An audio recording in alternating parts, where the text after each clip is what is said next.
being used, especially for kids who are late developing speech. But it's useful in a lot of professions. You can imagine in the medical field, if you're trying to treat somebody in an emergency situation and they're deaf, and you're trying to find out what's wrong, where does it hurt, those kind of things. It can be helpful to be able to do some basic communication. If you can at least fingerspell, you can find out some of the answers to some of those questions. And other fields, though, too. Law enforcement, for sure, being an emergency medical technician, and then fields like social services, human services, counseling, and many of the business fields. It's useful to have some sign language skills. One of our club members, she had been in club for 2 semesters and worked at a restaurant in Oshkosh, and she had a customer come and make an order one day, and he was deaf, and she wasn't fluent. She had just been doing the club for a couple of semesters, but she was able to understand him and communicate with him, and he was able to make his order, and she felt great about it. She felt really rewarded about it, and the customer really appreciated that she could, that she was trying to communicate with him in his native language. Yeah, that's really awesome. Oh, And UWO, oh, let me do two more, yeah, by the way. I told you that's a big okay. question that I want to bring up. Yeah, One yeah. is, if you're going to become a parent, many more and more parents are teaching their kids sign language before they can speak, and it helps. It actually helps. The research says it helps their development of language later on in their lives. Um, so that Is can be that useful. when like babies can learn, or like young children can learn to sign before they learn to speak? Is that correct? Absolutely, yeah. 6 to 9 Oh, months, okay. kids can start learning. Yeah. Interesting. Mhm. And it's the other at the other end of the extreme, Mhm. by the way, for older people, they talk about when you're old and you want to stay active and have your brain stay functioning well, learning a new skill is great, and learning something that's physical is great, and ASL does both. So it's actually a perfect thing to do later in life, just to keep yourself energized.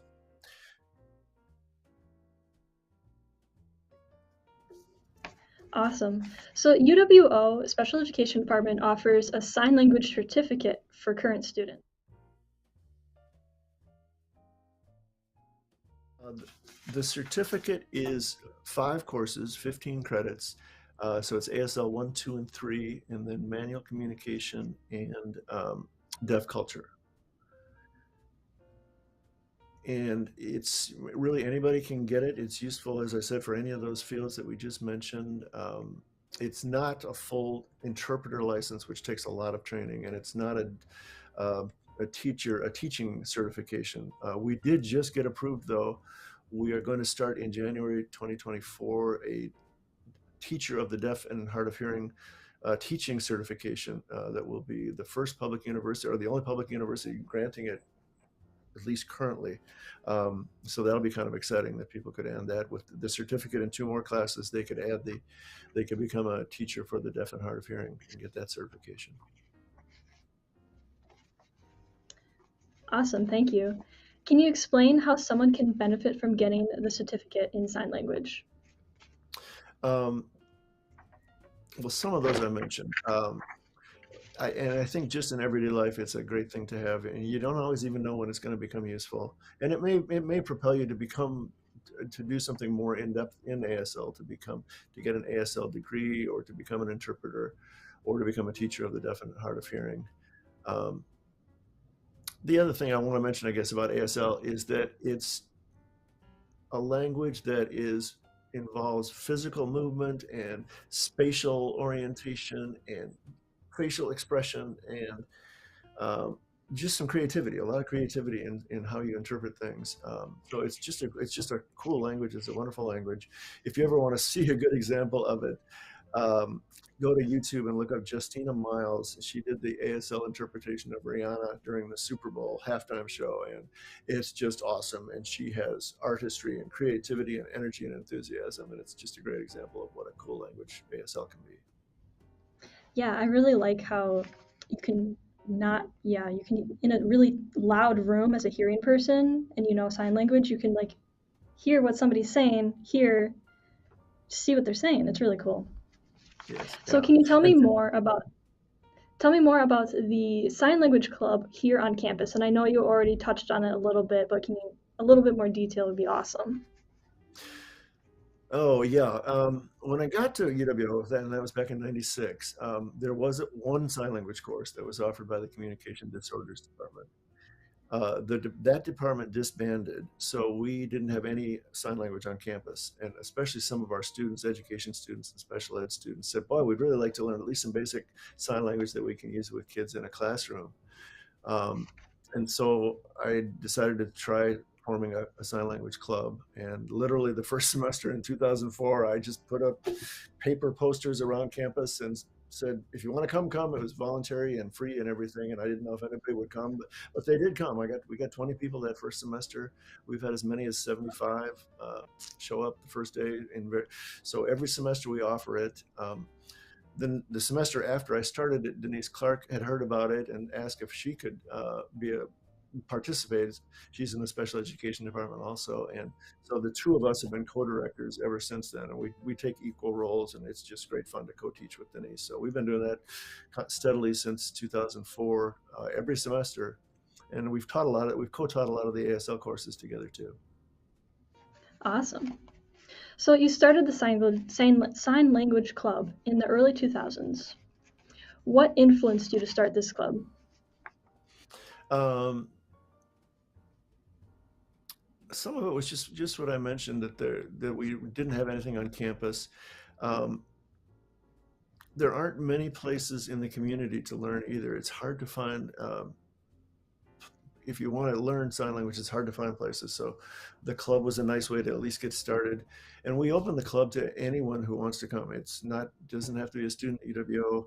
The other campuses are invited, Fond du Lac and Fox Valley, but just people from the community are invited. We've had families come where they want the whole family to learn.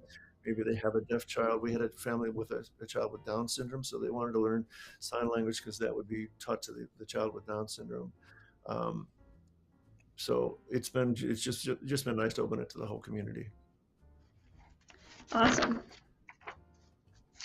Around the Fox cities and especially Oshkosh, where can the community get involved um, to learn more about sign language and the history about it? Well, like I say, the club is open to anyone. So we send out notices on campus. Sometimes I put up posters. Depends on how. I haven't done as much since COVID. That was a kind of a tough period for the club actually, when we had to offer it online only. But anyone is invited to that. The community education has been inconsistent. There have been groups that offer a series of courses or informal courses, but it's been inconsistent. So that's one of the reasons we've tried to add the club and then add the certificate to the program here at UW Oshkosh. Um, there is a chat room that is going, again, a deaf chat room that's at Starbucks in Oshkosh. Those mostly closed during COVID as well. You can imagine why, because they're in person places at restaurants. But that's back, so that's an opportunity. You probably want to get some training in sign language first before going to a deaf chat, because it's going to be kind of over your head if you're just a brand new person in sign club. And otherwise, there's more than ever. There are things available on the internet, so there's a lot of great resources on the internet that you can use to learn some American Sign Language. Can you tell me about some of the online resources that people can use to learn sign language? Oh, sure. There is everything from full-scale courses, like Gallaudet University, which is the largest deaf university in the world, is located in Washington, D.C. They offer online courses. So if you really want to get a full-scale college course, that's one way to go. And they offer some free offerings that don't have credit attached, but they have some free offerings as well. Um, there are chats that are available online, so you can find places to chat with people in sign language and practice your sign language online. There are a lot of great dictionaries out there.